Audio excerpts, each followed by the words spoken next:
তুমি কি জানো উম্মত, আমি 23টা বছর টানা তোর জন্য কেঁদেছিলাম উম্মত। আমি এমন কাঁদা কাঁদছি রে উম্মত তোদের জন্য।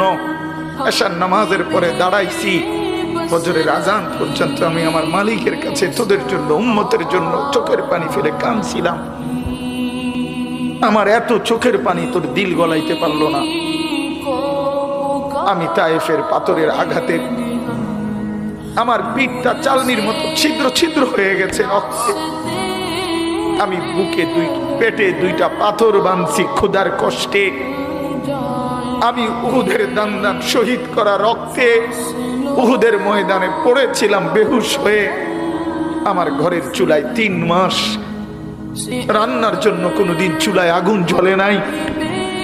আমার এত চোখের পানি, এত রক্ত, এত ক্ষুধার কষ্ট, কিছুই তোর মন গলাইতে পারলো না, তোরে সেজদা দিতে পারলো না।